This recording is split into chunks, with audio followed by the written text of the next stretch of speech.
नारायण रिसालत, नारायण गौसिया, नारायण हैदरी। एक वाक्य पेश करूंगा, उसके बाद जब ये कलाम आप सुनेंगे तो ज्यादा लोग आएगा कि लाहौर के अंदर तवज्जो की जरूरत है कि लाहौर के अंदर एक बहुत बड़ा पंडाल लगा, हजारों की तादाद में वहाँ पे लोग आए हुए थे, वहाँ पे हजारों की तादाद में लोग आए हुए थे। उसके अंदर एक उम्र की कुरान ताज़ी थी। कितनी उम्र की कुरान ताज़ी थी? एक उम्र की कुरान ताज़ी थी। और जब वो कुरान ताज़ी की गई तो एक नसीम नामी शख्स का, एक नसीमा नामी खातून का उम्र का टिकट निकलता है। तो उसका जो शोहर होता है नसीर, जब वो नाम सुनता है तो खुशी से पागल हो जाता है और वो दूर स्टेज पे चले जाता है। वो कहता है कि ये जो टिकट निकला है ना, ये किसी और का नहीं, मेरी जोजा का निकला है। तो इतनी थोड़ी सी देर में ही वो महफिल के अंदर एक कराम बच जाता है, उसकी खुशी गम में तब्दील हो जाती है, माथा करने लगता है। और माथा क्यों करता है कि महफिल में से आवाज आती है कि जिस नसीमा नामी खातून का ये टिकट निकला है वो महफिल में मौजूद नहीं है, वो महफिल में मौजूद नहीं है।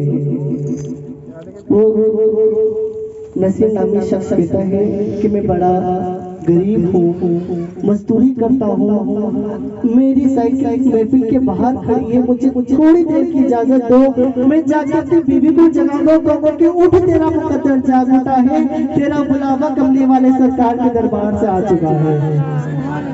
लेकिन महफिल के अंदर एक शोर उठा कि जो महफिल के अंदर नहीं है उसको टिकट नहीं दिया जाएगा। वो शख्स गिड़गिड़ाता है, रोता है, वो कहता है कि मैं बड़ा गरीब हूँ, मेरी जोजा को बड़ी तलब है सरकार मदीना का दरबार देखने की, अगर उसको पता लगा कि उसका टिकट निकला और वो महफिल बीच मौजूद नहीं थी तो वो तड़प ही मर जाएगी। इतना बड़ा जुल्म ना करो, ये टिकट मेरी जोजा के नाम पर ही दे दो। वहाँ पे ये फैसला किया जाता है कि जो महफिल में नहीं है उसको टिकट नहीं दिया जाएगा। वो गिड़गिड़ाने लगता है, रोने लगता है और कहता है कि या रसूल अल्लाह, अब आप ही जानते हैं कि ये टिकट मेरी जोजा के लिए कितना जरूरी है, उसको कितनी तड़प है आपका दरबार देखने की, उसको कितनी चाहत है आपके रोजे पे आने की, अगर वो ना आ सकी तो वो तड़प के मर जाएगी।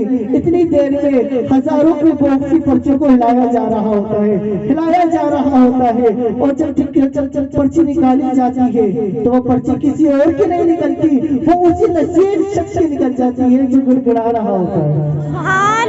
लोगों ने पूछा, ए नसीब, ऐसी क्या बात हो गई कि पहले तेरी बीवी का टिकट निकलता है फिर तेरा टिकट निकलता है? वो कहता है कि मैं बड़ा गरीब हूँ, मजदूरी करता हूँ और मजदूरी करके अपने बच्चों का पेट पालता हूँ। एक दफा मैं और मेरी बीवी सर जोड़ के रो रहे थे और कहने लगी क्या हम भी कभी मदीने जाएंगे, हमारे 3 वक्त का खाना हम मुश्किल से खा पाते, कि हम भी मदीने कभी जाएंगे?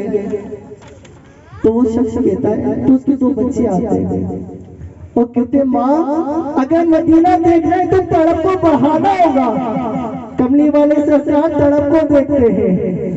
वो कहते कि बच्चों फिर अब क्या करें? वो कहने लगे जहाँ हम 3 वक्त की रोटी खाते वहाँ हम 2 वक्त की रोटी खाएंगे, 1 वक्त का फाका करेंगे और उन पैसों को जोड़ेंगे और फिर सरकार मदीना का दरबार देखकर रहेंगे। वो शख्स कहता है कि मुझे 4 साल हो गए पैसे इकट्ठे करते हुए, अब मेरे पास इतने पैसे ना हो सके कि मैं अपनी बीवी को उम्रे पे भेज सकूं और खुद भी उम्रे पे जा सकूं। महफिल के अंदर बार हो गए लोग, कहने लगे इतना बड़ा आशिक जिसको हमने टिकट देने के लिए मना कर दिया था और उसको बुलावे सरकार से आ रहा है। किसी ने 10 दिए, किसी ने 20 दिए, किसी ने 100 दिए, किसी ने 1000 दिए। उस नसीर नामी शख्स ने घर पे ताला मारा और पूरी फैमिली के साथ उम्रे पे चला गया। जब बुलावा आता है तो ऐसे आता है, तो अब तड़प पैदा करनी होगी, तुम्हें क्या कहने पड़ेगा? हो मदीने जाने वाले